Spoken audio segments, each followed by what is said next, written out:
నమస్తే రచిత గారు. నమస్తే ఉషా. ఒక కామెంట్ నేను చదివాను. అమ్మాయిలు ఎందుకు మ్యానిపులేట్ చేస్తారు, మ్యానిపులేట్ చేస్తున్నప్పుడు ఎటువంటి అవేర్నెస్ని మేము తీసుకొని రావాలి అని అడుగుతూ ఉన్నారు. సో ఈ మ్యానిపులేషన్ అంటే అందరూ కాకపోయినా కొంతమందిలో కొన్నిసార్లు మనం చూస్తూ ఉంటాం. కారణాలు ఏంటి అంటారు? గజం కేవలం 26,000 రూపాయలతో 165 గజాల భూమి కేవలం 52 లక్షలు మాత్రమే. Always women has power over men. అంటే మనం పిచ్చిగా విమెన్ డామినేషన్ లేదు, మెన్ డామినేషన్ అంటూ ఉంటాం. కానీ పాతకాలం నుంచి తీసుకున్న ఎక్కడ చూసినా స్త్రీదే ఆధిపత్యం. అయితే దాన్ని ఎలా ఎక్స్ప్లాయిట్ అవుతుంది? ఎక్స్ప్లాయిట్ అంటే మిస్యూజ్, ఆ పవర్ని మిస్యూజ్ చేసినప్పుడు దాన్ని ఏమంటాం? ఎక్స్ప్లాయిటేషన్ అంటాం. ఇప్పుడు మంచి చెప్పి చేయించుకుంటే అది పవర్ అవుతుంది. దాన్ని చెడుగా ఆ ఒక్క పవర్ని వాడినప్పుడు ఏమవుతుంది? దాన్ని ఎక్స్ప్లాయిటేషన్ అంటారు. అయితే అనాది కాలం నుంచి చూస్తే విమెన్ అంటే లేడీస్ ఏంటి అంటే వీళ్ళకి రిసోర్సెస్ కావాలి. మెన్కి ఏం కావాలి? వాళ్ళను నర్చర్ చేసేవాళ్ళు కావాలి. ఈ రెండిటికి ఏంటంటే ఈ రిసోర్సెస్ ఎలా వస్తాయి? డబ్బుతో వస్తాయి. అంటే నీడ్స్ అనండి, వాంట్స్ అనేయండి, కొంచెం లిమిట్ తప్పితే లగ్జరీస్ అనివ్వండి. ఇవి విమెన్కి అవసరం. నీడ్స్. నర్చరింగ్ కావాలి అన్నాం. ఈ నర్చరింగ్ ఏంటి ఇక్కడ అంటే ఈ నర్చరింగ్ నీకు ఫుడ్ అవ్వచ్చు, బెడ్ అవ్వచ్చు, లేకపోతే ఇల్లు క్లెన్లీనెస్ అవ్వచ్చు, నువ్వు అనుకున్న పిల్లల్ని సాధడం అవ్వచ్చు. ఈ రెండిటికి ఒక అందమైన బంధంలో పెళ్ళి అని చేసుకుంటే గనక ఇది లీగల్ ఎక్స్పెక్టేషన్స్. లీగల్ అంటే రిసోర్సెస్. నాకు నా హస్బెండ్ ఇది కొనాలి, నాకు హస్బెండ్ నాకు బంగారం కొనాలి, నాకు హస్బెండ్ కార్ కొనాలి, లేకపోతే నా హస్బెండ్ చీరలు కొనాలి. ఇదంతా ఇది కూడా ఎక్స్ప్లాయిటేషనే అని అనము. ఎందుకు? లీగల్ హక్కు పర్ఫెక్ట్ హక్కు. ఈ హక్కు లీగల్గా వచ్చింది. సో హస్బెండ్ ఖచ్చితంగా సంపాదన తెచ్చి ఇవ్వాలి. ఈమె ఇచ్చిన దాన్ని ఆమె లగ్జరీస్ కనండి, ఆమెకే కాదు కుటుంబానికి సాకడానికి హస్బెండ్ అవి. సో ఇలా మొత్తానికి మేళతాళంగా రెండు మెలుకో చేసుకొని ఇద్దరు ఒక డిరెక్షన్లో వెళ్ళేది, అది కరెక్ట్ సంసార జీవితం. When it comes to the perfect word of exploitation, ఒకవేళ అంటే మనం ఇది పర్ఫెక్ట్, మీరు లేడీస్ గురించే మాట్లాడారు కాబట్టి జెంట్స్ ఎక్స్ప్లాయిట్ చేస్తూ ఉంటారు. ఎక్కడోళ్ళు అక్కడ సందు దొరికితే ఎక్స్ప్లాయిట్ చేసేస్తుంటారు. ఇక్కడ జెంట్ అడిగారు ఎక్స్ప్లాయిట్ అవుతుంటాము అని అన్నారు. సో ఎక్స్ప్లాయిట్, ఇప్పుడు నేను ఫస్ట్ ఫ్రేజే ఉందబ్బా, మొత్తం ఆన్సర్ అంతా అక్కడే ఉంది. You want something and she want something, getting attracted. నీకు అవసరం లేదు అన్నప్పుడు వాళ్ళు ఎక్స్ప్లాయిట్ చేస్తున్నారు. అబ్బా నాకు పలానాది కావాలి. For example cinema industry me two అనే కాన్సెప్ట్ చంపేశారు కొన్ని రోజులు. ఆఫర్స్కి పోతారు, వాడు అడుగుతాడు ఆప్షన్ లేదా అని మీరు అడిగితే నా దగ్గర ఆన్సర్ లేదు. ప్రతి ఒక్క లేడీకి వ్యక్తిత్వం మీద, అవసరం మీద, ఆశ మీద, అత్యాశ మీద డిపెండ్ అయ్యి ఉంటుంది exploitation.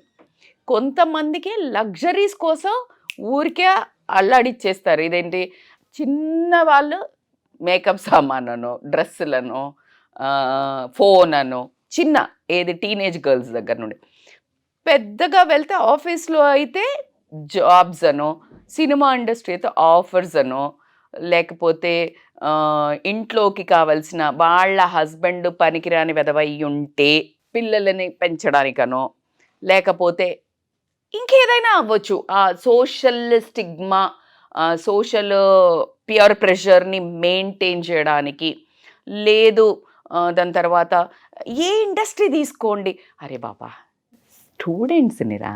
Students they want marks. వాళ్ళకి మార్క్స్ కావాలి, పిహెచ్డి అయితే డిగ్రీ కావాలి. నిజాయితీగా చదివినా కానీ వాడక్కడ దే వాంట్ సంథింగ్. నేను అన్నాను ఇందాక ఫుడ్ ఆర్ బెడ్ అన్నట్టు, ఇలా తయారైనప్పుడు ఇప్పుడు ఇంతకుముందు ఇది ఒక ఎథికల్ భయం, సమాజంలో ఆడపిల్ల అలా చెయ్యొద్దనే బెత్తం పట్టుకొని వెనుక ఉన్న కల్చర్స్ టూ మచ్ భయంతో వెళ్ళేది కాదు, ఓపెన్ అయిపోయింది. ఇప్పుడు అందరి నోట్లో నుంచి వింటున్నాం మనం. దీనికి ముందు డిస్కషన్లో కూడా అనుకుంటున్నాము అని అన్నాము. ఇప్పటికి మనం కానీ అది లేదు. అందరూ చేస్తున్నారు, ఇది కామన్ అనుకుంటా అందరూ చేస్తున్నారు. పాతకాలం వాళ్ళకు కూడా అంటే ఎలా అయిపోయిందంటే పర్సనల్గా చూడరు కదా, వింటున్నప్పుడు వేరు, కానీ నీ వాళ్ళు ఇలా చేస్తున్నారు అన్నప్పుడు నువ్వు తట్టుకోలేవు. అలా ఈ ఎక్స్‌ప్లాయిటేషన్ అనేది it's a give and take policy లాగా తయారైంది. అయితే విమెన్ చేస్తున్నారు ఎక్స్‌ప్లాయిటేషన్ అనగానే మనకు కూడా ఎక్కడో ఒక అసహ్యం వచ్చేస్తది. అది నేనేం ఎంకరేజ్ చెయ్యట్లేదు. దీన్ని మళ్ళా ఇష్యూ కాదు. కానీ అరే నువ్వు కోరుకుంటున్నావు గదా! ఎగ్జాక్ట్‌లీ నీ వైఫో ఇంకెవరైనా నీ సరౌండింగ్ ఉన్న లేడీస్ నువ్వు డబ్బిస్తేనే నీకు అది ఇస్తున్నారు. నీకు అర్థమవుతుందా? ఎగ్జాక్ట్‌లీ ఇక్కడ కూడా అదే అవుతుంది. అయితే నువ్వు నీడ్‌లో ఉన్నప్పుడు చేయించుకుంటున్నావు అంటే నువ్వేదో రకంగా తనను ఆ ఒత్తిడికి గురి చెయ్యడం సంఘటనలు అయి ఉండొచ్చు, సిచ్యుయేషన్స్. అంటే కొంతమంది మన సినిమాల్లో కూడా చూసాం.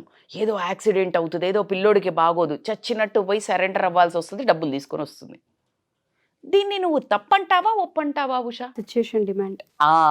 ఎగ్జాక్ట్లీ నేను అదే చెప్తున్నాను. సిచ్యుయేషన్ డిమాండ్ వేరు, ఒళ్ళు కొవ్వెక్కి వేరు, అలవాటు పడిపోయి అత్యాశకు పోయి చేసేది వేరు, పవర్ కోసము పోస్టుల కోసం చేసేది వేరు. So this is a mixture of so many things. So how you take it to the person అనేది నో ఐడియా. అరే అంతెందుకు రావు, ఇప్పుడు మనం ఇటు మాట్లాడుతుంటే కొంతమంది ఎక్కడో ఉండిపోయాం, మనం కూడా అక్కడే ఉన్నాం. మనస్సును కంట్రోల్ చేసుకొని బాధాకరంగా ఈ డిస్కషన్ ఇంత ఓపెన్గా తెరిచి పెట్టాడాల్సి వస్తుంది. ఎందుకంటే we're not provocating or introducing to the society, it's there in the society. We're trying to elevate in situations. ఎలా జరుగుతుంది, ఎందుకు జరుగుతుంది, ఊరికే కూర్చొని బర్తగించారు, కాలం పాడైపోయింది. కాలం పాడేం కాలా, ఓ పాతకాలంలో అంతకంటే చండాలంగా ఉండే. ఇప్పుడు మీడియా చేయబట్టి, ఈ సోకులు చేయబట్టి, మరీ బయటకు కనిపించుకొని ఆ వేసుకునే బట్టలను బట్టి too much judgemental, too much బరతగించిందనే ట్యాగ్ రావటమే తప్పించి ఎప్పుడు లేదబ్బా. కట్ చేస్తే ఈ ఎవరైతే లేడీస్ ఉన్నారో వాళ్ళది అందుకే నా సెన్సిటివిటీ పోయింది. ఇప్పుడు నువ్వు సిచ్యుయేషన్ కేసు అని చేసావు అన్నా అది ఎక్కడ వరకు నీ మనసు అంగీకరిస్తుంది. చాలామంది ప్రాస్టిట్యూట్ చేస్తుంటారు, వాళ్ళని ఒకప్పుడు వాళ్ళకి లేదు, లీగాలిటీ లేదు. It's become legal man now. మరి అది ఎట్లా ఒప్పుకుంటారు మేడం, నువ్వు ఆ డబ్బులు ఇచ్చి అసలు ఒళ్ళొంది కూడా గవర్నమెంట్ ఎట్లా ఇచ్చింది అని మాట్లాడుకోవడానికి బాగుంది. అంటే పద్ధతి ప్రకారం ఉండేవాళ్ళు మాట్లాడడానికి, కొట్లాడడానికి బాగుంది. గవర్నమెంటే ఇచ్చింది అంటే అర్థం ఏంటంటే ఈ డబ్బులు పెట్టి చేసుకునేది కాకుండా డబ్బులు లేకుండా అండర్ గ్రౌండ్లో దొరలు ఇన్ని రోజులు వేసుకొని తిరిగింది. What is that? It is like little legalising అంతే. ఇంకొకటి కూడా చూడండి, మన సుప్రీంకోర్టులో ఏమొచ్చింది, అడల్టరీ అంటే like you can have an other affair, you can have other is women or men, no case. దీన్ని ఏమని మాట్లాడతారు? ఖచ్చితంగా మనసు ఒప్పుకోదు. మన ఎథిక్స్, మన పాత మన ఏదైతే గ్రంథాలు ఏది విన్నా మన కల్చర్ ఒప్పుకోదు. మన కల్చర్కి భిన్నంగా ఇచ్చిందబ్బా. ఇక ఎక్స్‌ప్లాయిటేషన్కి ఇంకా ఏమైనా నెంబర్ ప్లేట్ ఇచ్చినట్టే, అవునా కాదా? ఇంతకుముందు భయం ఉండింది, ఇప్పుడు నెంబర్ ప్లేట్ ఇచ్చారు. సో నేనేమంటానంటే ఎక్స్‌ప్లాయిటేషన్ చేస్తే ఎక్స్‌ప్లాయిట్ అయ్యేంత అమాయకమైన మగవాళ్ళు ఉన్నారా? మీరు నిజంగా ట్రాప్లో పడి ఈ ఎవరైతే లేడీస్ ఎక్స్‌ప్లాయిట్ చేస్తున్నారో they are not in a situationship, not for only one's power, they are using your weakness అన్నప్పుడు నువ్వు ఎక్కడ కంట్రోల్ చేసుకోవాలి? వీళ్ళని కంట్రోల్ చేయగలుగుతావా? నీ వీక్నెస్ని కంట్రోల్ చేసుకో. ఈ ఎక్స్‌ప్లాయిట్ చేసే విమెన్ ఏమన్నా అయితే ఉన్నారో వీళ్ళు ఇలా చేసుకుంటూ పోతే this will become a habit, అత్యాస, అలవాటు. ఈ అలవాటు ఎట్లా ఉంటుందంటే, ఒక నానుడి ఉంది ఇంగ్లీష్లో, why to settle with a donkey when you can have a horse అనే నానుడి పట్టుకున్నారు. ఆల్రెడీ పెళ్ళయింది అనుకుందాం, లేకపోతే ఒక మంచి జాబ్ వచ్చింది అనుకున్నాం, కానీ ఈ ఉన్న హయ్యర్ పొజిషన్లో ఉన్న వాళ్ళని ఎవరినైనా ఎక్స్‌ప్లాయిట్ చేస్తే ఇది డాంకీ ఉంది నడుస్తుందబ్బా, కానీ ఉరుక్కుంటే వెళ్ళాలి. డాంకీ మెల్లగా నడుస్తుంది life. Then why when I can have a horse, might be beautiful, I might be intelligent, that fellow might be weak, and he has the position to give this. Why not horse? You got it? So ఇలాంటి situation అనేది లోకంలో ఉంది కదా. Need ఉండే first, అంటే need అంటే basic అన్నం పప్పు కూర. వాంట్ వారానికి ఒక్కసారి బిర్యానీ మటన్ చికెన్ తెచ్చుకునే వాళ్ళం ఆదివారం. Luxury everyday biryani. Same story. Can't you relate with this what I said? Is it clear? Exactly ఇదే అవుతుంది. సో ఇంతకు ముందు మనకు అన్నం పప్పు కూర తినటానికే ఉంటే అబ్బా గుడ్డు 2 సార్లు తిని ఆ సండే చికెనో మటనో తెచ్చుకుంటే సుఖమైన ఫ్యామిలీ. ఇప్పుడు ఎట్లా అయింది ఉషా? That was need. ఆ కొంచెం మధ్యలో ఇంకొక వీక్ డే తెచ్చుకుంటే want. Everyday non veg is a luxury. That is how people are looking for a donkey కాదు హార్స్ కావాలా అని చూస్తున్నారు. సో ఎక్స్ప్లాయిటేషన్ని డిఫరెంట్. నేను ఇప్పుడు మనం ఇద్దరు మాట్లాడుకున్నప్పుడు సిచ్యుయేషన్షిప్ అనుకో, ఇది అవసరం అనుకో, అత్యాస అనుకో, then you need to figure out man. You want something, she want something. Why are you complaining that exploitation? If you are thinking they are exploitation, whether whatever the gender, get out of it. You are smart enough, you are in a higher position to give something.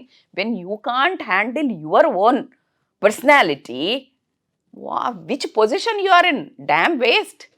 When you are unable to handle, when you want something in trading, then who is exploiting who? Don't even say that word. Somebody is exploiting.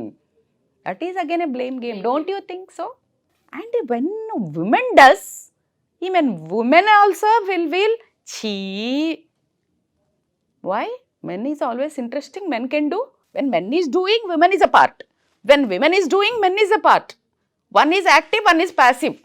Whatever that ratio, but the recipe is same. మీకు అర్థమవుతుందా? This is why my point of thing is, నీకేం కావాలా, నువ్వేం చేస్తున్నావు, ఇద్దరు జెండర్స్కి ఏం చేసినా ఉషా లోకంలో రాత్రిపూట నువ్వు పడుకునేటప్పుడు పీస్ఫుల్గా పడుకున్నావా? నీకు నువ్వు కళ్ళల్లో అద్దంలో చూసుకుంటున్నావా? చూసుకొని ఇలా చూస్తున్నావా, ఇలా చూస్తున్నావా? This 2 parameters is enough. Conclusion అద్భుతం. సో నిజంగా మనకు మనం మన పిక్చర్లో ఎలా కనపడుతున్నామే, మన ఆన్సర్, మన క్వశ్చన్కి వాళ్ళ answer. Exactly. Thank you Rajitha garu. Thank you so much. Thank you so much Usha.